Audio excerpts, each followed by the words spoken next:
Hey there, it's Duchos, and welcome to another historical ride. Today, we're diving into something that really happened, and it might just surprise you more than a pop quiz on a Saturday morning. So sit back, grab something good, and let's see what history has in store for us this time. This is Duchos history without the boring stuff. Battle of Stamford Bridge. The year 1066 was pure chaos for England. King Edward the Confessor died in January without an heir, and suddenly 3 guys wanted the crown. Harold Godwinson, England's top noble, got himself crowned right away. But 2 others weren't having it, William of Normandy and Harald Hardrada of Norway. Hardrada, also known as Harald Sigurdsson, wasn't just some random Viking. He'd fought all over Europe, even served in the Byzantine Varangian Guard, and now he figured he had a legit claim to the English throne thanks to an old deal between previous kings. He teamed up with Tostig, Harold's exiled brother, and in September they landed near the Humber with around 300 ships. On September 20th they clashed with the northern earls, Morcar and Edwin, at Fulford, just outside York. The Norwegians smashed them. With northern resistance crushed, Hardrada expected the rest of England to fold. He moved toward York, probably thinking he could settle in and negotiate. But Harold Godwinson wasn't sitting around. He pulled off a crazy forced march, about 300 kilometers from London to York in just 4 days. That's insane speed for a medieval army, and on September 25th he caught Hardrada completely off guard at Stamford Bridge.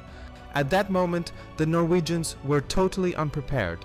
Many had left their armor back at their ships in recall.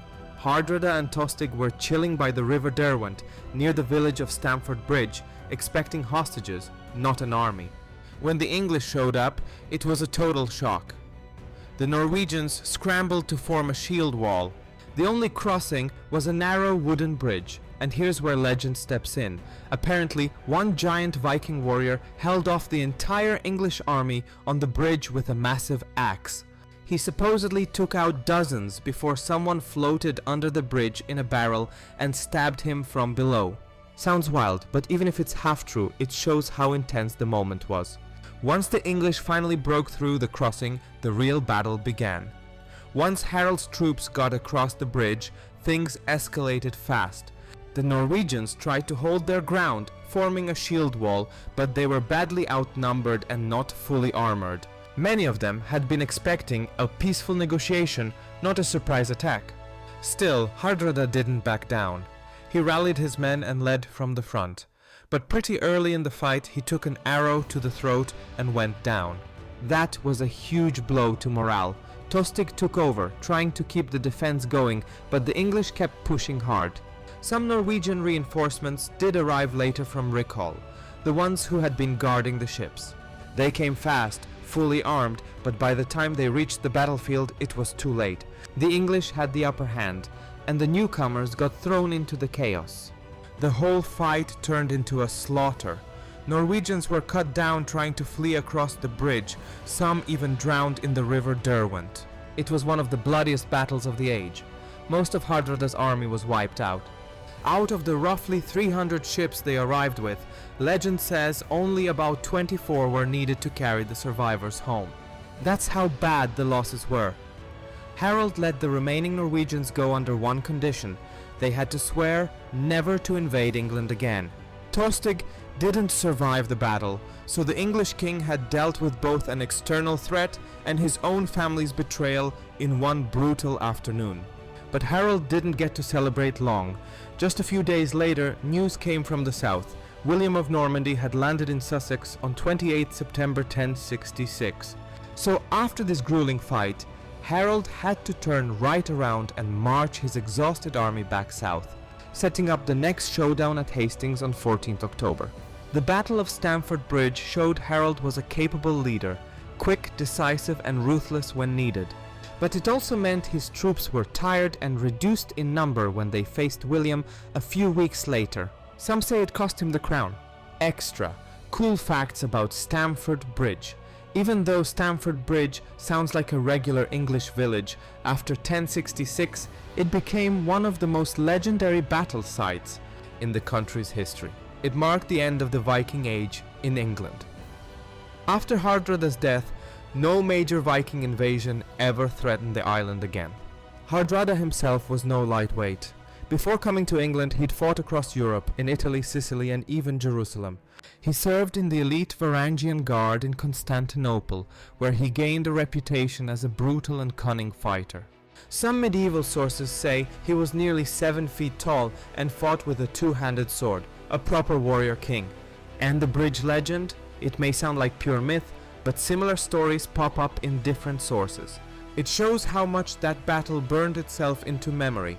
That lone Norse warrior holding back an entire army became a kind of folk hero, a symbol of bravery and stubborn resistance. The name Stamford Bridge itself can confuse people.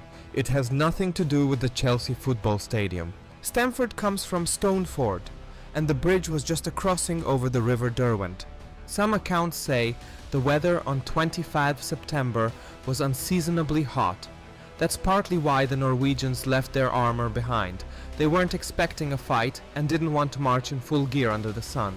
That mistake probably cost them the battle. Also interesting, Harold gave Hardrada's body full honors and allowed it to be returned to Norway. That wasn't common back then, especially after such a bloody fight. But it shows that Harold respected him as a warrior, or maybe just wanted to send a political message.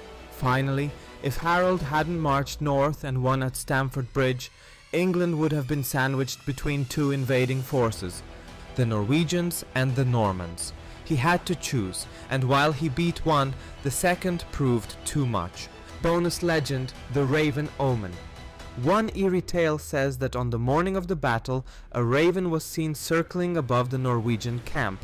In Norse culture, ravens were sacred to Odin, the god of war and death. Warriors took it as a powerful omen. Some thought it meant victory, others feared it was a warning that Odin was calling them home.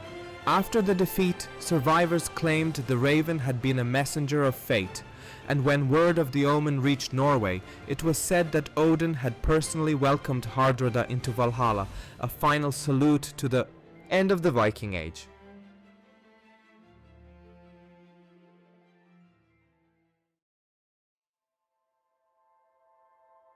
Thanks for watching all the way through. If you liked the video, drop a like, hit that subscribe button, and feel free to share it. It really helps others who care about history too. Let me know in the comments what you'd like to see next, and if you enjoyed this one.